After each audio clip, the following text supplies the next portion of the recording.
The morning mist clung to the ancient stones of Windsor Castle like a gentle embrace, as if the very walls understood the weight of the day ahead. King Charles III stood at the tall window of his private study, watching the December sun struggle to break through the heavy clouds that seemed to mirror his own feelings. Today was different from all the Christmas messages he had given before. Today, his family would stand beside him. The clock on the mantelpiece chimed 7 times, its sound echoing through the room filled with family photographs and personal treasures. Charles turned away from the window, his hand instinctively reaching for the small silver frame that held a photograph of his mother, Queen Elizabeth II, taken during her final Christmas message. Her eyes seemed to sparkle with the same mixture of duty and love that he now carried in his own heart. "Your Majesty," came a gentle voice from the doorway. Sarah, his private secretary, entered with her usual quiet efficiency. "The film crew is setting up in the state dining room. The Prince and Princess of Wales have just arrived with the children." Charles nodded, straightening his tie with nervous fingers. Even after 3 years as king, the weight of the crown still felt heavy on some days. But, today, surrounded by family, he hoped that weight might feel more like a shared responsibility than a lonely burden. Down the corridor, Catherine walked hand in hand with Princess Charlotte, while Prince George carried his younger brother Louis on his back in a playful piggyback ride. The children's laughter filled the usually formal halls of Windsor, bringing life to the ancient stones. William followed behind them, his face showing the same mixture of pride and nervous energy that his father felt. "Daddy, will we really be on television with Grandpa?" Charlotte asked, her eyes wide with excitement and a touch of worry. At 9 years old, she was beginning to understand the significance of royal duties, but the idea of speaking to the entire nation still felt enormous. "Yes, darling," Catherine replied, kneeling down to Charlotte's level. "But, remember what we talked about. We're not just speaking to a camera. We're talking to families just like ours, people who might be spending Christmas alone, or those who are worried about their loved ones. Grandpa wants them to know they're not forgotten." The state dining room had been transformed into a warm, inviting space that felt more like a family living room than a formal royal setting. The film crew worked quietly, adjusting lights and testing sound equipment. A magnificent Christmas tree stood in the corner, its branches heavy with ornaments that told the story of the royal family's year. There were handmade decorations from local schools, silver baubles that had hung on royal trees for generations, and new additions that spoke to the modern challenges the world was facing. King Charles entered the room, immediately drawn to his grandchildren. Louis, now 6 years old, ran to him without hesitation, wrapping his small arms around his grandfather's legs. The king's face softened completely, all traces of royal formality disappearing as he lifted the little boy into his arms. "Grandpa Charles," Louis whispered loudly, in the way children do when they think they're being quiet, "Mama said we're going to help you tell everyone about Christmas magic." "That's right, my dear boy," Charles replied, his voice warm with affection. "But the real magic isn't in what we say. It's in the love we share and the kindness we show to others." George, now 12 and growing tall, stood a bit apart, his hands clasped behind his back in a gesture that reminded everyone present of his grandfather. The weight of being future king was something he was beginning to understand, even at his young age. William noticed his son's serious expression and walked over to him. "You don't have to be perfect, son," William said quietly, placing a gentle hand on George's shoulder. "Grandpa and we've made plenty of mistakes. What matters is that we learn from them and keep trying to do better." George looked up at his father with relief. "But what if I say something wrong? What if people think I'm not ready?" "Then, you'll be just like every other member of this family," William smiled. "We're all learning, all the time. Even Grandpa still gets nervous." As if summoned by the mention of his nervousness, Charles approached his son and grandson. The 3 generations of future kings stood together for a moment, each carrying their own hopes and fears for the message they were about to share. "I've been thinking," Charles said, looking at both William and George, "about what my mother would have wanted us to say today. She always believed that Christmas was about hope, especially in the darkest times. This year has brought challenges we could never have imagined, but it has also shown us the incredible strength of the human spirit." The king's thoughts drifted to the year behind them. There had been the ongoing cost of living crisis, with families across Britain struggling to heat their homes and put food on their tables. There had been the continued effects of climate change, with floods and storms that seemed to grow more severe each year. There had been conflicts around the world that left millions of people displaced and searching for safety. But there had also been moments of incredible beauty and hope. Communities coming together to help their neighbors. Young people leading movements for positive change. Scientists making breakthrough discoveries that could help heal the planet. Artists creating works that reminded everyone of the beauty that still existed in the world. Catherine had spent much of the year working on her early childhood development projects, visiting nurseries and schools where she saw firsthand the resilience of children and the dedication of those who cared for them. She had stories to tell of teachers who used their own money to buy supplies for their students, of parents who worked multiple jobs but still found time to read bedtime stories, of children who showed kindness to classmates who were struggling. "I met a little girl last month," Catherine shared with the group, who had organized her entire class to make Christmas cards for elderly people in care homes. When I asked her why she did it, she said that her grandmother had died earlier in the year, and she didn't want anyone else's grandmother to feel forgotten at Christmas. Charlotte perked up at this story. "Can we do that too, Mama? Can we make cards for people who might be alone?" "Of course we can, sweetheart," Catherine replied. "In fact, I think that's exactly the kind of thing Grandpa hopes people will do after they hear our message." The film director, a kind woman named Emma who had worked with the royal family for several years, approached the group. "Your Majesty, we're ready to begin whenever you are. Would you like to do a quick rehearsal, or shall we go straight to filming?" Charles looked around at his family, at the faces he loved most in the world, and felt a surge of confidence. "I think we're ready. This isn't really about getting the words perfect. It's about sharing what's in our hearts." They took their positions in front of the Christmas tree. Charles stood in the center, with William and Catherine on either side of him. The children arranged themselves naturally, with George standing tall beside his father, Charlotte holding her mother's hand, and Louis perched on a small chair that had been placed specially for him. As the cameras began to roll, the room fell silent except for the gentle crackling of the fire in the fireplace. Charles looked directly into the camera lens, but, in his mind, he was looking into the eyes of every person who would watch this message. He thought of the elderly woman sitting alone in her flat, missing her family who lived far away. He thought of the young father working overtime to afford Christmas presents for his children. He thought of the refugee family spending their first Christmas in a new country, far from everything familiar. "My dear friends," he began, his voice steady and warm, "as we gather on this Christmas day, I am reminded of the profound truth that we are never truly alone. Though we may be separated by distance, by circumstance, or by the challenges that life has placed before us, we are connected by something far stronger than these divisions." He paused, glancing at his family, drawing strength from their presence. "This year, I am blessed to share this message not just as your king, but as a father and grandfather, surrounded by the next generation of our family who will one day serve you as I do now." William stepped forward slightly. "We know that many of you are facing difficulties this Christmas. The rising costs of everyday necessities, the worry about the future, the pain of missing loved ones who are no longer with us. These struggles are real, and they matter." Catherine's voice joined her husband's. "But, in our visits across the United Kingdom and the Commonwealth this year, we have been constantly amazed by the strength, the creativity, and the compassion of the people we have met.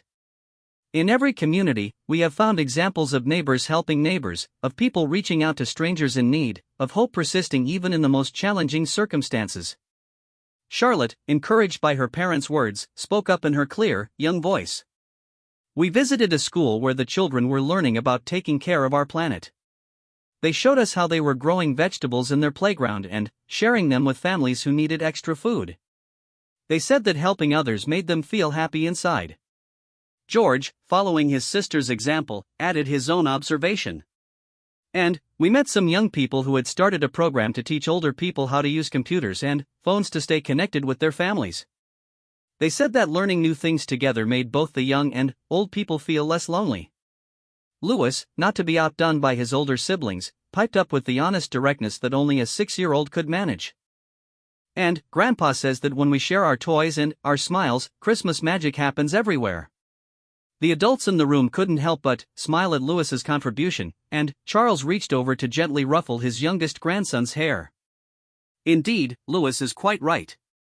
The true magic of Christmas lies not in the gifts we receive, but in the love we give and the connections we make with one another. As they continued filming, the warmth in the room seemed to grow. This wasn't the formal, distant royal message that some might have expected. Instead, it felt like being invited into an intimate family gathering, where serious concerns were balanced with hope and love. Charles spoke about the environmental initiatives the royal family supported, but he did so through the lens of the children and young people they had met who were making a difference. William discussed his work with mental health awareness, sharing stories of people who had found the courage to seek help and had gone on to help others. Catherine talked about the importance of early childhood development, but focused on the dedicated caregivers and teachers who were making a difference in children's lives every day. The children, meanwhile, brought their own perspective to the conversation. They talked about their school friends from different backgrounds, about learning different languages and traditions, about how diversity made their world more interesting and beautiful. Their innocent observations about fairness and kindness cut through complex political and social issues with a clarity that only children possess. As the filming continued, something magical did indeed seem to be happening. The formal structure of a traditional Christmas message was evolving into something more like a family conversation, one that happened to be taking place in front of cameras that would carry it around the world. "You know," Charles said, speaking more informally now, "when I was young, Christmas messages felt like such formal affairs. My mother always carried them off with such grace and dignity. But, sitting here today with my family, I realize that the most important messages are often the simplest ones." He looked directly into the camera again. "The message I want to share with you today is this: you matter. Your struggles matter, your hopes matter, your dreams matter. And, while we may not be able to solve all the world's problems, we can each make our small corner of it a little brighter." William nodded in agreement. Every act of kindness, no matter how small it might seem, creates ripples that spread far beyond what we can see. The smile you offer to a stranger, the meal you share with someone who's hungry, the time you spend listening to someone who's lonely, these things have power. The filming went on for nearly an hour, much longer than traditional royal Christmas messages. But Emma, the director, found herself reluctant to call cut. What was happening in front of her cameras was something special, something that captured not just the formal dignity of the monarchy but also its humanity. As they wrapped up the filming, the family remained in the state dining room for a while, simply enjoying each other's company. The children played quietly near the Christmas tree while the adults reflected on what they had just shared with the world. "Do you think people will understand what we were trying to say?" Charlotte asked her grandfather, climbing onto his lap with the easy affection that exists between grandparents and grandchildren. "I think, my dear," Charles replied, holding her close, "that people will hear what they need to hear. And, hopefully, they'll feel a little less alone." Outside, the December afternoon was growing shorter, but inside Windsor Castle, the glow of the Christmas lights and the warmth of family love seemed to push back against the darkness. The message they had just recorded would soon travel around the world, reaching into homes and hearts in ways they couldn't fully imagine. For now, though, they were simply a family gathered together on Christmas Day, sharing the same hopes and dreams that families everywhere hold dear. The crown might set them apart in many ways, but love, they knew, was the one thing that made them exactly like everyone else. The afternoon light filtered through the tall windows of Windsor Castle as the royal family moved from the formal filming location to the more intimate setting of the Oak Room. Here, away from cameras and crew, they could reflect on what had just transpired and prepare for the evening's traditional Christmas dinner. But, first, there were personal traditions to honor and private moments to share. Catherine settled into one of the comfortable armchairs, pulling Charlotte close while Louis climbed onto the ottoman nearby. The room felt different from the grand state dining room where they had filmed. Family photographs lined the mantelpiece, showing generations of royals in both formal poses and candid moments. There were pictures of Charles as a young boy with his own grandparents, images of William and Harry during their childhood Christmases, and recent photos of the current generation of royal children. "I keep thinking about something," George said, settling himself on the carpet near the fireplace. "When we were filming, I noticed that grown-ups sometimes looked worried even when they were smiling. Do you think our message will really help them?" His question hung in the air with the weight that only a child's honest observation can carry. William exchanged a glance with his father, both men recognizing the profound insight their young heir had just shared. I think, Charles said slowly, choosing his words carefully, that helping people isn't always about solving their problems immediately. Sometimes it's about letting them know that someone understands, that someone cares, and that they're not facing their troubles alone. The king moved to his favorite chair, the one where he often sat to read his daily correspondence and government papers. Today, though, instead of official documents, he held a stack of letters that had arrived in recent weeks from people across the Commonwealth. These weren't formal diplomatic communications or ceremonial invitations. They were personal messages from ordinary citizens, sharing their hopes, fears, and Christmas wishes with their king. "Would you like to hear some of these?" he asked his family, lifting one of the handwritten letters. "They remind me why what we do matters." Charlotte nodded eagerly, while George leaned forward with interest. Even young Louis seemed to sense the importance of the moment and sat quietly on his mother's lap. Charles opened the first letter, his voice soft as he began to read. "This one is from Margaret, an 80-year-old woman in Scotland. She writes, 'Your Majesty, I know you probably won't read this yourself, but I wanted you to know that your Christmas messages mean more to people like me than you might realize. My husband passed away this year, and our children live far away. I'll be spending Christmas alone for the first time in 60 years. But when I hear you speak about community and connection, I remember that I'm part of something bigger than my own loneliness.'" Catherine felt tears prick her eyes, and she instinctively hugged Louis a little tighter. The reality of human suffering and isolation that existed even in their modern, connected world was something she encountered regularly in her charitable work, but hearing it expressed so personally never failed to move her. "She goes on," Charles continued, "to say that she's volunteered to serve Christmas dinner at the local shelter this year. She says that helping others helps her feel less alone." William stood and walked to the window, looking out at the grounds where staff members were going about their holiday duties. "That's exactly what we were trying to say today, isn't it? That connection and service can transform our pain into purpose." "Read another one, Grandpa," Charlotte requested, her young mind trying to process the idea of someone being alone at Christmas. Charles selected another letter, this one written in the careful handwriting of someone who didn't write often. "This is from David, a factory worker in Manchester who lost his job 6 months ago. He writes, 'I've always thought of the royal family as living in a different world from people like me. But when I saw Prince William talking about mental health, it made me think maybe it's okay for men to admit when they're struggling. I finally went to see someone for help with my depression.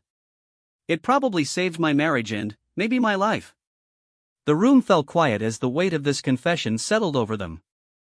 William turned back from the window, his face showing the deep emotion he felt whenever he heard how speaking openly about mental health had helped someone else. "Sometimes I wonder if we really understand the impact we have," he said quietly. "When I first started talking about mental health publicly, it felt like such a personal risk. But letters like this remind me that personal vulnerability can be a form of service." George, who had been listening intently, asked, "Papa, does being royal mean you're not allowed to be sad or scared sometimes?" It was Catherine who answered, her voice gentle but firm. "Oh no, sweetheart. Being royal doesn't make us different from other people when it comes to our feelings. Grandpa gets nervous before big speeches, Papa worries about doing the right thing, and I sometimes feel overwhelmed by all the responsibilities we have. The difference is that we've learned that sharing our struggles can help other people feel less alone with their own." Louis, who had been quiet during the reading of the letters, suddenly spoke up. "Are we going to write back to the sad lady in Scotland?"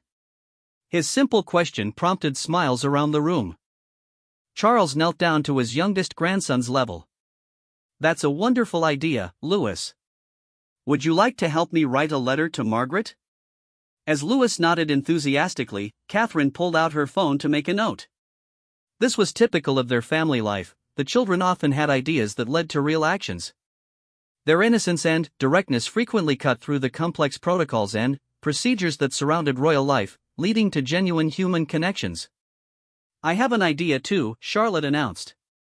"What if we made those Christmas cards I talked about? Not just a few, but lots of them.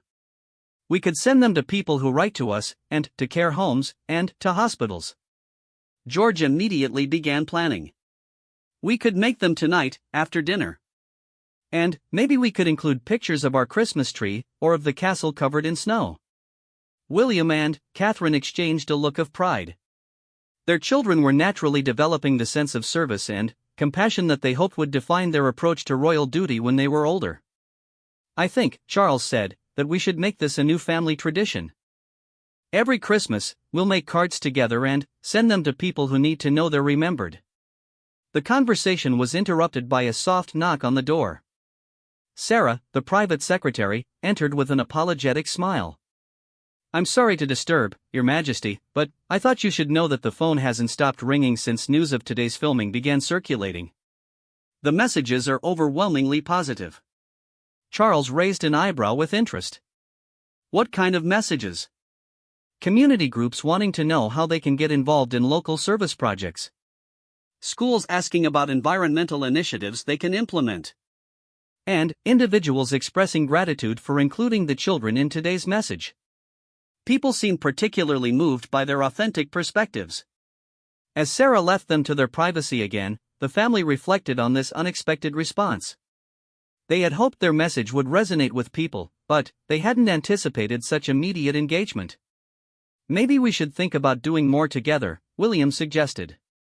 "Not just Christmas messages, but other events throughout the year where we can work alongside communities on projects that matter to them." Charles nodded thoughtfully. "The monarchy has always been about service, but perhaps we can make that service more collaborative. Instead of just supporting causes from a distance, we can work directly with people to create positive change." The late afternoon sun was beginning to set, painting the oak room in warm golden light. Soon it would be time to dress for Christmas dinner, a formal affair that would include extended family members and close friends. But, for now, they were content to remain in this quiet space, planning and dreaming together.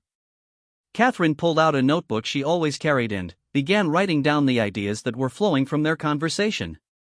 "What if we created a network of young people who are already doing amazing things in their communities? We could connect them with each other and provide support for their initiatives. And what if we visited different communities throughout the year," George added with growing excitement, "learning about their challenges and their solutions?" "We could have special projects for each season," Charlotte contributed. "Spring could be about planting and growing things, summer could be about bringing people together, autumn could be about helping people prepare for winter, and Christmas could be about making sure no one feels forgotten." Louis, not wanting to be left out of the planning, announced, "And we could have tea parties. Everyone likes tea parties." The adults laughed, but Charles nodded seriously. "Actually, Louis, you might be onto something. Some of our most meaningful conversations happen over tea and biscuits. Maybe we should think about creating more informal opportunities to meet with people." As they continued planning, the royal family was doing something that happened rarely in their public roles. They were dreaming out loud, allowing their hopes and ideals to shape their vision for the future without immediately worrying about protocol or practicality. "You know what strikes me most about today?" Catherine said, looking around at her family. "It's that when we speak from our hearts, when we share our authentic selves, people respond with their authentic selves. The letters your father read, the phone calls Sarah mentioned, people are hungry for real connection." William walked over to the mantelpiece and picked up one of the family photographs, this one showing all three children during a recent visit to a local farm. "I think we sometimes underestimate how much people want to see us as real people, not just symbols or figureheads. Today felt different because we were just being ourselves." "But that's exactly what my mother always did," Charles reflected. "She may have seemed formal in her public appearances, but she had a gift for making each person she met feel like they were the most important person in the room. She was always herself, even within the constraints of royal protocol." George had been quietly thinking throughout this conversation, and now he looked up at his grandfather with a serious expression. "Grandpa, do you think when I'm king someday, people will still need Christmas messages? Or will we find new ways to connect with them?" The question showed a maturity beyond his 12 years, and Charles felt a surge of pride in his grandson's thoughtfulness. "I think, George, that the methods might change, but the need for connection, for hope, for feeling part of something larger than ourselves, that will always exist. Your job will be to find the ways that work for your time. The important thing," William added, "is to remember that being king isn't about being perfect or having all the answers. It's about caring deeply about people and being willing to serve them with everything you have." Charlotte, who had been listening to this exchange with fascination, asked, "Will I have important jobs too, even though I'm not going to be queen?" Catherine immediately pulled her daughter close. "Oh, sweetheart, you'll have the most important job of all, being yourself and using your talents to help others. Royal titles don't determine how much good you can do in the world." As the conversation continued, the children began to understand something profound about their family's role. It wasn't just about ceremonies and traditions, important as those were. It was about using their unique position to amplify hope, to model service, and to remind people of their connection to each other and to something greater than themselves. The clock on the mantelpiece chimed 6 times, reminding them that the evening's formal obligations were approaching. But, before they left the oak room, they took a few minutes to sit quietly together, each lost in their own thoughts about the day and what it might mean for the future. Outside, the first stars were becoming visible in the darkening sky. Inside Windsor Castle, a family sat together in comfortable silence, bound by love and by the shared understanding that their Christmas day had been something special. They had offered their authentic selves to the world, and the world had responded with gratitude and hope. Tomorrow would bring new challenges and opportunities, but tonight was for being together, for continuing their private traditions, and for dreaming about all the ways they might serve others in the years to come. The evening air at Windsor Castle carried a crisp winter stillness as the royal family prepared for their traditional Christmas dinner. The state dining room had been transformed from the morning's filming location into an elegant setting that managed to feel both grand and intimate. Candles flickered on the long mahogany table, their warm light dancing across family silver that had graced royal tables for generations. But, before the formal dinner began, there was time for one of the family's most cherished private traditions. In the yellow drawing room, they gathered for what they called circle time, a moment when each person, from the youngest to the oldest, could share something meaningful about their day. The room itself seemed to embrace this tradition, with its warm yellow silk wallpaper and comfortable seating arranged in a circle rather than the formal rows typical of royal reception rooms. Personal touches were everywhere, children's artwork displayed alongside priceless paintings, family photographs mixed with official portraits, and toys discreetly tucked into corners. "Who would like to go first?" Catherine asked, settling Louis on her lap while the other children found their favorite spots. This was their time, away from staff and cameras, when they could simply be a family. Charlotte immediately raised her hand. "I want to." At 9, she often took the lead in family discussions, her natural confidence shining through. "Today I learned that being nervous and being brave can happen at the same time. When we were filming, my hands were shaking a little, but I still wanted to help Grandpa tell people about Christmas magic." Charles smiled at his granddaughter with deep affection. "That's one of the wisest things I've heard today, Charlotte. True courage isn't the absence of fear, it's doing what's right even when you're afraid." George nodded in agreement with his sister. "I felt that too. But I kept thinking about something Papa told me once about how scared people need to see that other people care about them. When I looked at the camera, I tried to imagine that I was looking at someone who really needed to hear that they matter." William felt his throat tighten with emotion at his son's words.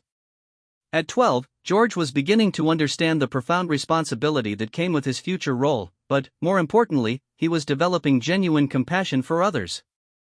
"My turn," Louis announced, bouncing slightly on his mother's lap. "I learned that grown-ups sometimes need reminding about magic too. And also that Christmas cards can make sad people happy, even if we never meet them."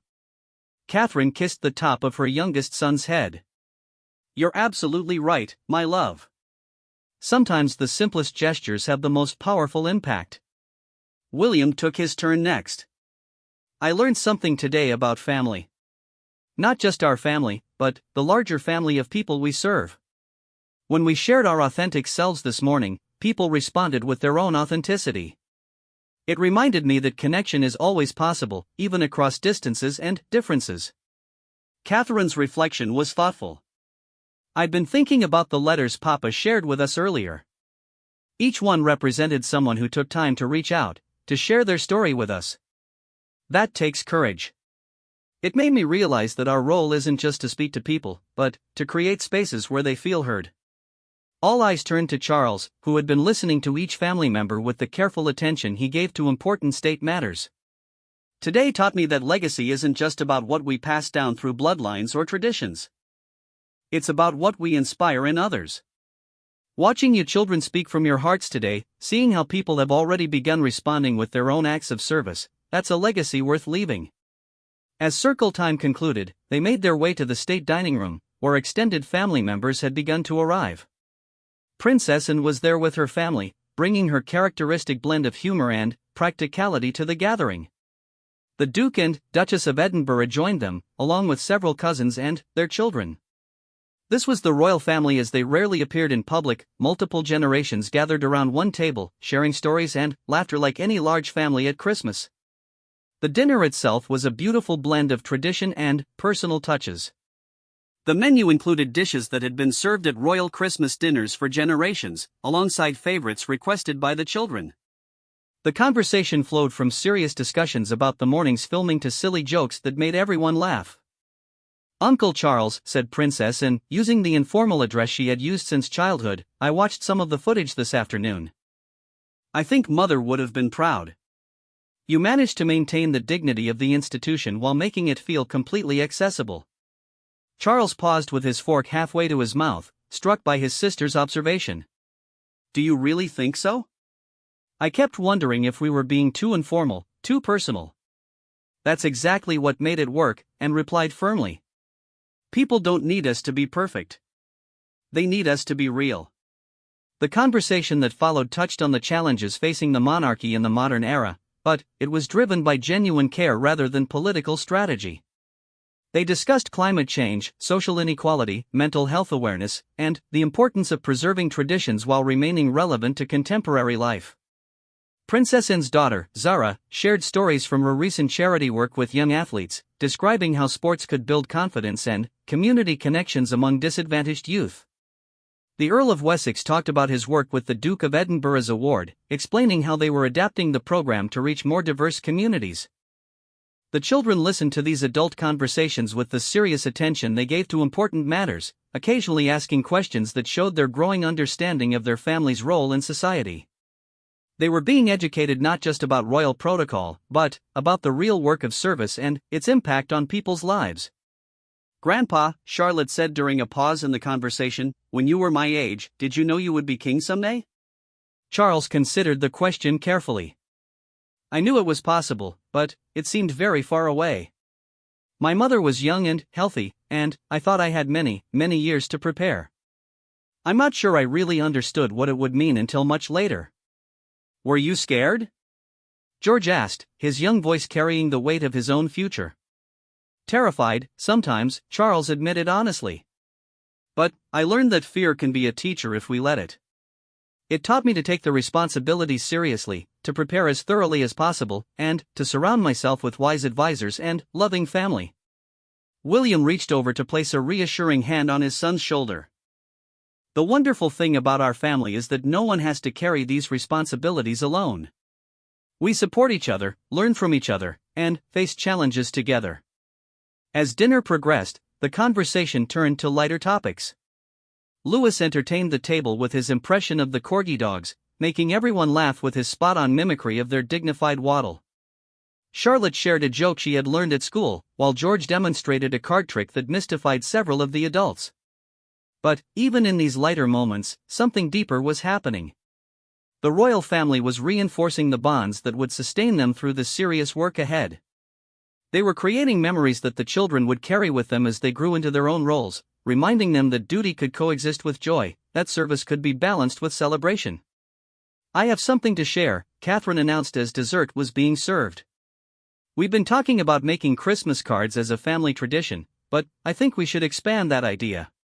What if we created quarterly family service projects? Small ways we could work together to help others throughout the year?" The suggestion sparked immediate enthusiasm around the table. Ideas began flowing: spring garden projects with local schools, summer reading programs in underserved communities, autumn food drives, and winter visits to care homes and shelters. "We could document these projects," suggested the Earl of Wessex. "Not for publicity, but to share ideas with other families who might want to do similar things in their own communities." "And we could invite other people to join us," added Zara. "Make it clear that these aren't exclusive royal activities, but opportunities for anyone who wants to contribute to their community." George, who had been thinking throughout this conversation, spoke up with characteristic thoughtfulness. Could we make sure that we're learning from the people we're trying to help, not just trying to fix their problems? Sometimes I think grown-ups assume they know what's best without asking. His observation drew approving nods from around the table. At 12, he was already developing the wisdom to understand that effective service required humility and genuine listening. That's an excellent point, George, his grandfather replied. True service isn't about imposing our solutions on others. It's about walking alongside people and supporting their own efforts to improve their lives.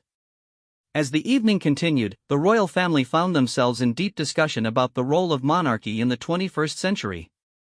But this wasn't the dry, theoretical conversation that might take place in a government meeting. This was personal, passionate, and driven by genuine care for the people they served. They talked about the balance between preserving traditions that provided stability and continuity, while remaining flexible enough to address contemporary challenges. They discussed the importance of representing all citizens, regardless of their background, beliefs, or circumstances. I keep thinking about something, William said as they moved to the drawing room for coffee. Today's message was powerful because it felt like a conversation rather than a speech. Maybe that's the direction we should move in more generally, less formal presentation, more genuine engagement. Charles settled into his favorite armchair, cradling a cup of coffee that had been prepared exactly as he liked it, a small luxury that felt especially comforting after the emotional intensity of the day. You know, I've been monarch for 3 years now, and I'm still learning that the most powerful tool we have isn't the crown or the ceremonial aspects of our role. It's our ability to connect with people on a human level. The room fell into comfortable contemplation as family members reflected on the day's experiences and the conversations they had shared. Outside, Windsor Castle stood majestically against the star-filled winter sky, its ancient stones bearing witness to another chapter in the long story of the British monarchy. But, inside, in the warm glow of the drawing room, they were simply a family who cared deeply about their purpose and about each other. The children were beginning to drift toward sleep, their day of important responsibilities giving way to the simple pleasure of being surrounded by love. As the evening wound down, each family member carried with them a renewed sense of purpose and connection. They had begun Christmas Day with nervous anticipation about sharing their message with the world. They were ending it with confidence that their authentic approach to royal service could make a real difference in people's lives. The seeds of future projects had been planted during their dinner conversation, but, more importantly, the bonds between family members had been strengthened.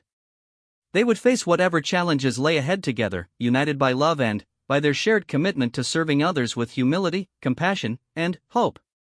The final hours of Christmas Day at Windsor Castle carried a special kind of magic that only comes when meaningful work is complete and family bonds have been strengthened.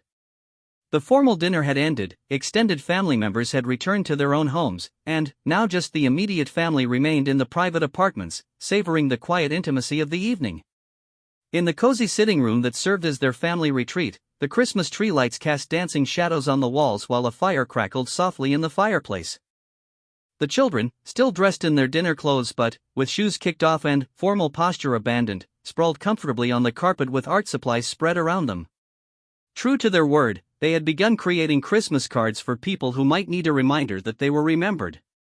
Louis, with the intense concentration that only a 6-year-old could bring to an important project, was carefully coloring a drawing of Windsor Castle surrounded by snow.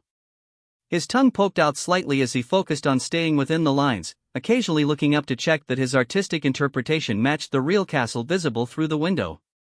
"Mama," he said suddenly, "how do we know if the people who get our cards will understand that we made them with love?"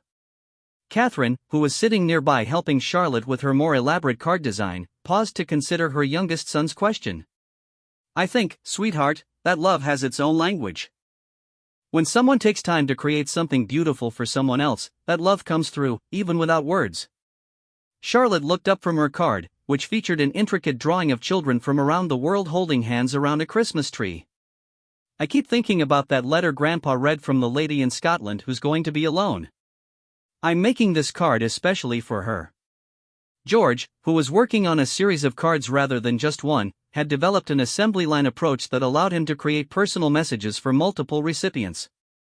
"I want to make cards for all the people who wrote to Grandpa this year. He showed us 3 letters, but I bet there were hundreds more." King Charles, who had been quietly reading in his favorite chair, looked up at his grandchildren with deep affection. Actually, George, there were over 2,000 letters this year. Each one represents someone who took the time to reach out, to share their story with us. The number stunned the children into momentary silence. 2,000 people had written personal letters to their grandfather, each one containing hopes, fears, gratitude, or requests for help. The magnitude of that connection, the trust placed in their family, felt overwhelming and humbling. Could we really make cards for all of them? Charlotte asked, her young mind trying to comprehend such a large undertaking. William, who had been helping Louis with his coloring, looked up with a thoughtful expression. Maybe not all at once, but we could certainly try to reach more people than we initially planned. What if this becomes something we do year-round, not just at Christmas? The suggestion sparked immediate enthusiasm from all three children. The idea of ongoing connection with people, of consistent service rather than just holiday gestures, appealed to their developing sense of purpose. We could have different themes for different seasons, Charlotte suggested, her creative mind already planning. Spring cards could be about new beginnings and hope, summer cards could celebrate community and friendship, autumn cards could be about gratitude, and winter cards could focus on comfort and connection. Catherine smiled at her daughter's thoughtfulness.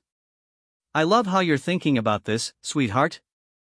You're already understanding that service isn't just something we do occasionally, it's a way of living. As the children continued working on their cards, the adults found themselves in deeper conversation about the day's impact. The initial response to their Christmas message had been overwhelming, with positive reactions coming from across the Commonwealth and beyond.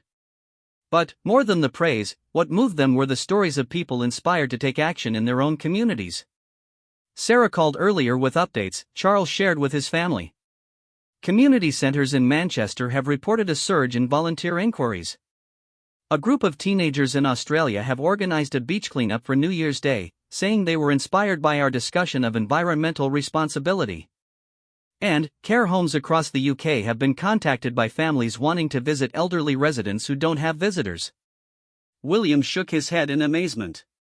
It's incredible how quickly people responded. We filmed this morning, the message aired this afternoon, and people are already taking action. That's the power of authenticity, Catherine observed. When we speak from our hearts, we give others permission to respond from theirs. People were just waiting for someone to remind them that their individual actions matter. George looked up from his card making with a serious expression. Papa, do you think some people don't do kind things because they think no one will notice or care? The question cut to the heart of something William had been thinking about all day. I think you might be right, George. Sometimes people feel like their efforts won't make a difference, especially when the problems in the world seem so big. But what we tried to show today is that every kind action creates ripples. Louis, who had finished his castle drawing and was now working on a card featuring a smiling corgi wearing a Christmas hat, looked up with sudden inspiration. What if we told people about the ripples? Like, what if we found stories about how one person's kindness helped someone else be kind too? The adults exchanged glances, recognizing the wisdom in Louis's innocent observation. That's actually a brilliant idea, Catherine said. People need to see concrete examples of how their actions matter. We could share stories of kindness creating more kindness. Charlotte immediately began planning.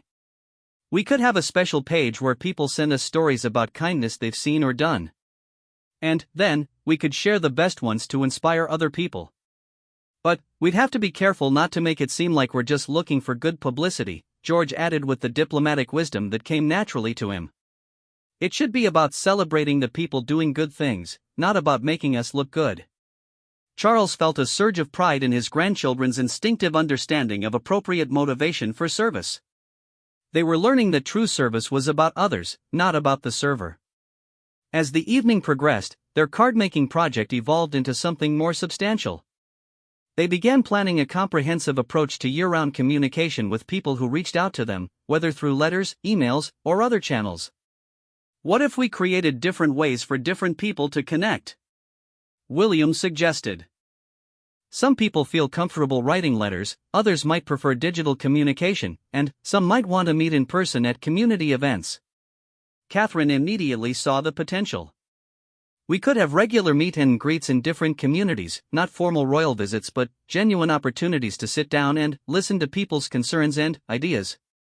Like tea parties, Louis exclaimed, remembering his earlier suggestion. But serious tea parties where we talk about important things. The family laughed at Louis's phrasing, but Charles nodded seriously. Actually, Louis, that's not a bad framework. Some of our most productive conversations happen in informal settings. Maybe we should think about creating more opportunities for genuine dialogue. As they continued planning and working on their cards, something beautiful was happening. The royal family was discovering that their authentic approach to service could extend far beyond formal speeches and ceremonial appearances. They were developing a vision for ongoing, personal engagement with the people they served. "I keep thinking about something," Charlotte said as she put finishing touches on her card for the woman in Scotland. "Today felt different from other royal things we've done. It felt like we were really helping people instead of just being polite and formal." Her observation prompted thoughtful reflection from the adults. "What made it feel different to you, sweetheart?" Catherine asked. "Well," Charlotte said, considering her words carefully, "usually when we do royal things, it feels like we're performing for people. But today felt like we were talking with people. Like we were all in the same conversation instead of us being up on a stage." William leaned back in his chair, struck by his daughter's insight. She's absolutely right. Traditional royal engagements often create distance between us and the people we meet. But today's message, and this conversation we're having now, feels more like partnership. George nodded in agreement. It's like the difference between telling someone what they should do and working together to figure out what's best. Today felt more like the working together part. As the clock approached midnight, marking the end of Christmas Day, the family found themselves surrounded by dozens of handmade cards, each one crafted with care and personal attention. But, more importantly, they found themselves united by a shared vision for their future service. "I think," Charles said, looking around at his family with deep contentment, "that we've discovered something important today. The monarchy's power doesn't come from authority or tradition alone. It comes from genuine connection with people." Catherine carefully gathered the finished cards into neat stacks, already imagining the joy they would bring to their recipients. And connection requires authenticity, vulnerability, and genuine care for others' well-being. As they prepared to end their Christmas Day celebration, each family member reflected on what they had learned and experienced. The children had discovered that their voices mattered, that their perspectives could help adults understand important things in new ways. The adults had been reminded that effective leadership often requires the courage to be vulnerable and authentic. "Next year," George announced as he carefully stored his art supplies, "when we do our Christmas message, we'll already have stories of how this year's message helped people. We can show that the kindness really did create ripples." Louis, tired but satisfied with his artistic efforts, yawned widely before making his own contribution to the planning. "And maybe by then, we'll have had lots of tea parties with people, so we'll know even more about how to help." Charlotte, always thinking ahead, added, "Plus we'll have been doing our seasonal service projects all year, so we'll have even better stories to tell about families working together to help their communities." As the family said their goodnights and prepared for bed, Windsor Castle settled into peaceful quiet around them. The ancient stones held within them the echoes of another Christmas Day that had brought the royal family closer to the people they served and to each other. In bedrooms throughout the private apartments, 3 children fell asleep with their minds full of plans for helping others. In their own room, William and Catherine talked quietly about how proud they were of their children's developing compassion and sense of service. And, in his study, King Charles sat for a few minutes in contemplative silence, looking out at the winter landscape surrounding Windsor Castle. The day had begun with uncertainty about whether their more personal approach to the Christmas message would resonate with people. It was ending with confirmation that authenticity, when combined with genuine care for others, could indeed create the kind of connection that strengthens both monarchy and community. Tomorrow would bring new challenges and opportunities, but tonight was for gratitude for family bonds that sustained them through difficult responsibilities, for the trust people placed in them, and for the discovery that their most effective service came not from royal protocol but from the simple act of caring deeply about others and having the courage to show that care openly. The Christmas day that began with nervous anticipation had become a foundation for a new kind of royal service, one built on authentic connection, mutual respect, and the understanding that true leadership means walking alongside others rather than above them. As 2025 drew toward its close, the royal family had found a path forward that honored both tradition and the needs of contemporary society, creating a legacy of love and service that would inspire others for generations to come.